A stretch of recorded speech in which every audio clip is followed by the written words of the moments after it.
Fala galera, aqui é o Garoni e eu tô mais uma vez aqui, é claro, para falar de Vasco.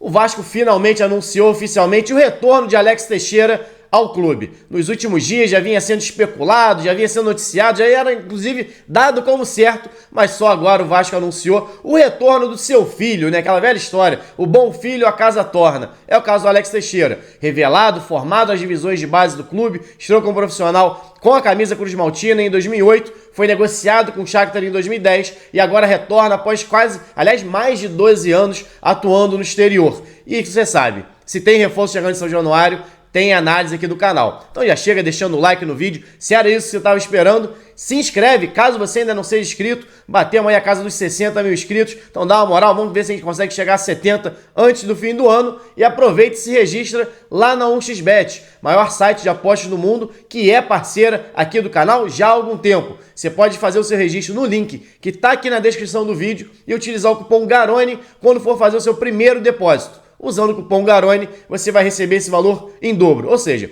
fez o registro no link, foi fazer o seu primeiro depósito para começar a apostar, botou R$50, usou o cupom GARONI, você vai receber 100 para fazer suas apostas. Lembrando que sábado tem jogo do Vasco, vai Sampaio Corrêa. Aproveita então, já faz a sua fezinha lá na partida do Vasco. Mas sem enrolar muito, vamos falar de Alex Teixeira. Afinal, o torcedor do Vasco está há muitos anos aguardando esse retorno, né? Alex, formado nas divisões de base do clube, como eu falei aqui, sempre era ventilado, né? Era sempre especulado como possível reforço do Vasco a cada janela de transferência. Quando estava no Shakhtar, quando estava na China e agora finalmente retornando ao clube onde foi formado aos 32 anos de idade. Alex Teixeira não volta em final de carreira. Muita gente tratando o Alex como jogador de final de carreira. Não é. 32 anos, tá mais novo do que muito destaque, inclusive, da Série A. É só olhar o Hulk, que faz 36 anos agora em julho, talvez o maior atacante, um dos principais atacantes de futebol brasileiro nessa temporada. Então o Alex chega numa boa idade ainda, apesar de não vir de um bom momento no Besiktas, e a gente vai falar bastante sobre isso aqui. Vamos analisar essa última temporada dele na Turquia. Mas antes, vamos dar aquela passada pela carreira do Alex, né? Alex, formado na base do Vasco, sempre se destacou exatamente pela qualidade com a bola nos pés. Jogador muito driblador, de velocidade, atuava um pouquinho mais aberto pelos lados do campo, principalmente pelo lado esquerdo. Isso se mantém, inclusive, até hoje. O Alex é destro, ele tem facilidade em usar as duas pernas, em finalizar com as duas pernas, mas normalmente joga pelo lado esquerdo ou centralizado. O Alex, na verdade, pode fazer todas as funções do meio para frente, mas ele está mais acostumado a ser um meia central, quase com um segundo atacante, jogando ali atrás do centroavante, entrando junto com o centroavante, inclusive, dentro da área, ou um pouquinho mais aberto pelo lado esquerdo. Ele centralizado foi como ele teve mais destaque no Shakhtar. Ele jogava quase que atrás do Luiz Adriano, mas como o Luiz Adriano sempre foi um 9 também de mobilidade, eles trocavam de posição, o Luiz Adriano fazia muito bem o pivô para o Alex entrar dentro da área, então era um jogador que construía como um 10 e pisava na área para finalizar como 9, foi onde ele viveu inclusive a maior fase da carreira dele, marcou 89 gols pelo Shakhtar quando ele se transferiu, né? Surgiu no Vasco em 2008, estreou como profissional em 2008, em 2009 subiu com o time na Série B, foi um dos destaques daquele time na Série B, e em 2010 foi negociado com o Shakhtar,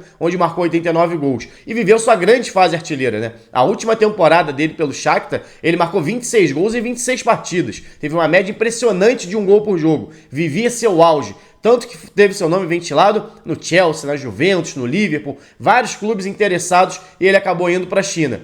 Talvez isso tenha diminuído um pouquinho a qualidade ou os feitos do Alex Teixeira. Ele viveu um auge muito grande na Ucrânia e quando se imaginava que ele ia explodir num clube maior, que ele ia estourar realmente na Europa, ele se escondeu, por assim dizer, na China, acabou ficando ofuscado. Foi disputar um campeonato num nível inferior e acabou ficando longe dos holofotes. O Alex Teixeira até então disputava Champions, né? Vinha de uma sequência de Champions disputadas com o Shakhtar, fazendo boas atuações, 5 vezes campeão nacional na Ucrânia, então era um jogador em um time, né, que vinha em ascensão na Europa e se imaginava que ele ia dar um salto maior na carreira, não financeiramente, mas tecnicamente, né? Ele mesmo chegou a falar na época que tinha voltado a jogar a Premier League e acabou não tendo esse sonho realizado naquele momento e foi viver seu auge ainda na China. Na China ele passou a jogar mais uma vez um pouquinho mais aberto pelo lado esquerdo. O Alex Teixeira, como eu disse, jogador de velocidade, no Vasco tinha muito disso, principalmente, né? De jogar um pouco mais aberto. O Vasco tinha o Leandro Amaral em alguns momentos, o Edmundo, isso em 2008 ainda, em 2009. O próprio Allan Kardec foi formado junto com ele nas divisões de base, depois o Elton. Então ele era um jogador que tinha liberdade para flutuar do meio para a esquerda, da esquerda para o meio.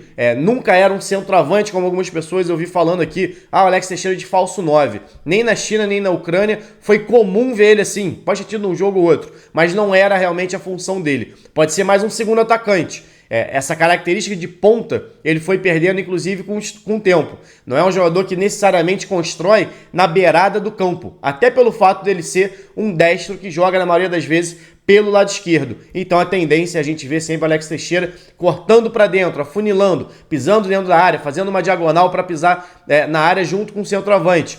Foi isso que acabou tornando ele um grande artilheiro, tanto na Ucrânia quanto na China. Em 12 temporadas que ele fez fora do Brasil, né, desde que deixou o Vasco e foi atuar no exterior, em 9 ele marcou mais de 10 gols, sendo que em 2 dessas 9 ele marcou mais de 20 gols. Isso para um segundo atacante é muito expressivo. Isso num centroavante a gente está acostumado a ver, é o normal de um centroavante. No caso de um segundo atacante, de um meia atacante, ou de um jogador que muitas vezes joga até pela beirada do campo, não é comum.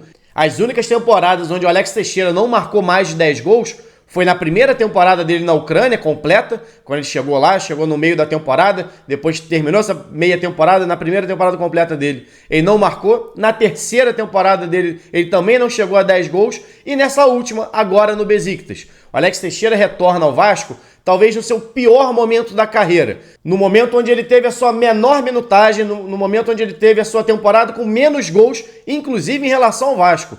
Na temporada dele pelo Besiktas, ele marcou apenas 4 gols. Teve muita dificuldade, não foi por falta de qualidade, mas sim por questões físicas. O Alex Teixeira acabou vivendo uma temporada atípica para ele. Teve muitas lesões, ele estreou como titular do time fazendo gol e nesse mesmo jogo acabou sendo substituído por conta de uma lesão. Ficou 2 semanas fora, retornou, teve uma nova lesão, acabou sendo substituído ainda no primeiro tempo.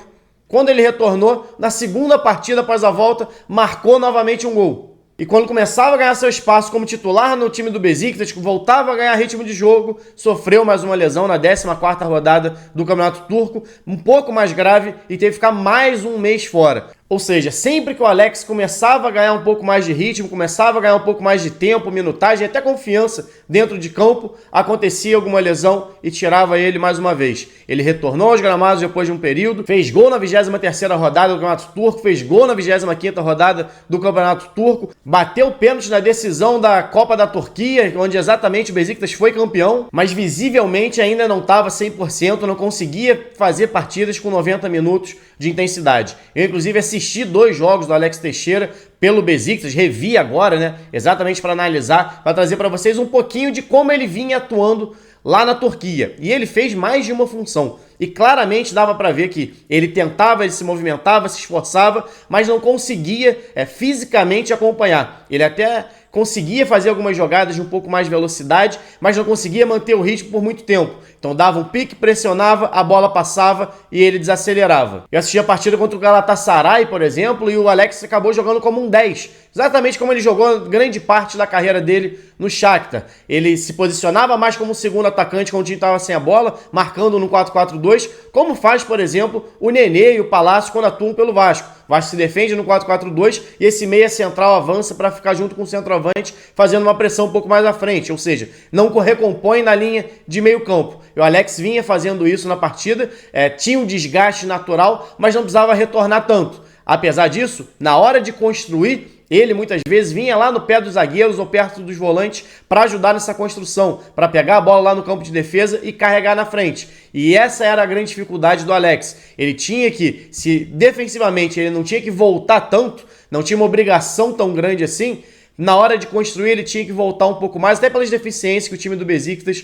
tinha. Então, para ele participar mais do jogo, ele baixava muito nas linhas para ajudar na construção, às vezes pegando bola até do lado dos volantes. E naturalmente, quando ele avançava com essa bola, ele se desgastava, porque ele tinha que chegar na frente também para concluir. E aí dava para ver claramente, muitas vezes, talvez uma certa frustração do Alex, de iniciar a jogada, construir, e quando a bola não chegava e voltava, ele não tinha, às vezes, o físico para retornar fazia isso constantemente durante 90 minutos, até por isso foi substituído na maioria dos jogos dele pelo Besiktas. No segundo tempo da partida, o Besiktas fez algumas alterações, estava perdendo por 2-0 e passou a jogar num 4-3-3. E o Alex se tornou, na verdade, um interior pela esquerda, ou seja, já não marcava mais tão à frente. Entrou o Souza, inclusive, que chegou a ter seu nome especulado também para jogar no Vasco, para fazer a função de primeiro volante. O Alex ficou um pouco mais do lado dele, pelo lado esquerdo. Aí sim, ele começou a armar mais lá de trás, mas sem tanta chegada mais à frente. Entrou o Batshuayi, entraram alguns jogadores mais de frente do que o Alex.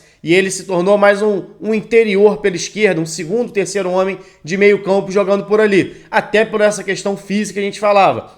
Já que ele não tinha essa condição mais de ir lá na frente e voltar, ele ficou um pouco mais plantado atrás para ajudar na construção, mas acabou tendo uma atuação discreta. Já no jogo contra o Trabzonspor, uma outra partida, uma das últimas dele, na verdade, como titular do time, a equipe acabou atuando mais num 3-4-3 ou num 5-2-3, na verdade, quando estava com a bola, os laterais subiam, formavam essa linha de 4 um pouco mais à frente, e o Alex aí sim, teve menos preocupações defensivas. Ele jogava nessa linha de 3 um pouco mais à frente, com o centroavante centralizado, um outro jogador pela direita, e ele mais na esquerda. Como você tinha esses alas apoiando, o Alex não fazia a ponta. Ele jogava naquele famoso meio espaço que a gente fala aqui, entre a linha lateral e a zona central. Ele atuava por ali, que é onde ele gosta realmente de jogar. Ele tinha, claro, uma obrigação de recomposição, mas que ele não tinha que ir até a linha de fundo, porque você tinha o lateral para isso. Então ele ia de uma intermediária a outra normalmente construindo. Mas, novamente, desde o início do jogo, o Alex dava sinais de cansaço. Cada vez que ele conseguia uma arrancada ou tentava uma pressão um pouco mais alta e não conseguia pegar a bola, ele desacelerava e deixava o jogo rolar. Ou seja, ele não conseguia manter essa intensidade de dar uma pressão e fazer uma recomposição logo depois. Eu acho que isso atrapalhou muito ele na Turquia. Quando ele teve a bola nos pés, ele teve qualidade muitas vezes para dar um tapa de primeira, para construir alguma jogada, um drible. Inclusive, na própria Champions, ele ficou no top 20 dos maiores dribladores por 90 minutos em campo. Ou seja, a qualidade técnica que ele sempre teve desde a base do Vasco, que foi o que mais chamava atenção, esse drible curto dele, essa condução com a bola próxima do pé, essa qualidade até para finalizar com a bola próxima do pé, que ele adquiriu, principalmente jogando no Shakhtar. Ele já tinha essa característica no Vasco, mas aprimorou depois que foi para fora. Ele mantém. A qualidade está lá, mas muitas vezes para essa qualidade aparecer, você precisa estar bem também fisicamente. Eu acho que essa passagem dele no Besiktas, com excesso de lesões, ele ainda teve Covid em janeiro desse ano, você perdeu mais um período de preparação, tudo isso acabou afastando ele, talvez,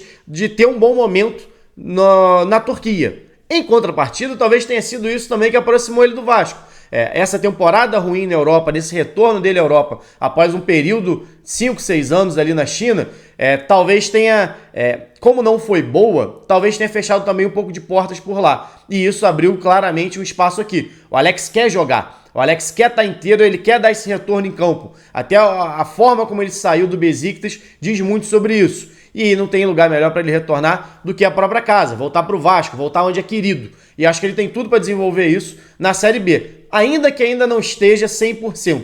Por mais que não esteja 100% fisicamente, apesar do Edu Pina, ex-jogador do Vasco, que tem feito a preparação dele, dizer que ele tá bem, que ele tá em condições, até acho que tá. A última partida dele foi em maio, só não sei a capacidade para jogar 90 minutos.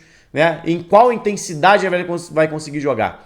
Tecnicamente, o Alex Teixeira é indiscutível. Jogador que finaliza bem com as duas pernas, tem o drible, tem velocidade, tem um ótimo domínio, tem visão de jogo, é um jogador inteligente, pode fazer mais de uma função no meio campo, mas fisicamente ele talvez ainda vai precisar de mais algum tempo, de um pouco mais de ritmo de jogo, de uma readaptação ao futebol brasileiro, inclusive, em relação a gramado, adversário, estilo de jogo na Série B, para entregar 100%.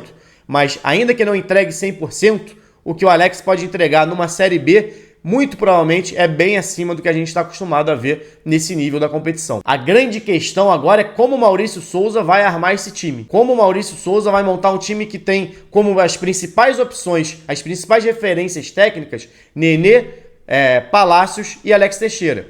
3 jogadores que estão bem distantes do seu 100%, do seu auge físico. 3 jogadores que na recomposição têm mais dificuldade, podem até fazer, mas não conseguem fazer isso com uma consistência durante 90 minutos. Será que o Vasco vai conseguir nesse cobertor curto, ser tão eficiente no ataque que pode abrir mão um pouquinho dessa qualidade, dessa solidez defensiva que o time vem tendo? Será que vale a pena isso? Para você jogar com o Nenê e Alex Teixeira juntos? Como é que vai ser essa função? Eu acho improvável a gente ver o Alex Teixeira como centroavante, apesar de algumas pessoas terem falado isso. Até pela dependência que o Vasco ainda tem do jogo aéreo, né? E você abrir mão de um centroavante mais alto dentro da área para a entrada do Alex Teixeira, acho que pode pesar. Não que a entrada do Alex seja ruim, óbvio que não, mas você tem outras funções que ele pode fazer. Talvez se você abrir mão um pouquinho da recomposição dele, você não ter tanto essa necessidade, você obrigar o lateral adversário a ter mais preocupações com o Alex do que ele com o lateral, o que seria o normal, talvez já dê um equilíbrio. E aí a qualidade dele acaba fazendo a diferença ali na frente, mais do que essa possível subida de um lateral nas costas dele.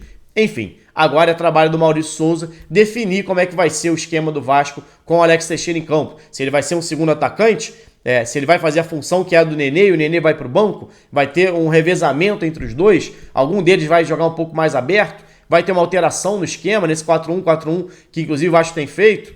Enfim, vamos ver como é que vai ser o Maurício Souza, o trabalho dele para colocar o Alex em campo. Certo é que ele é titular desse time.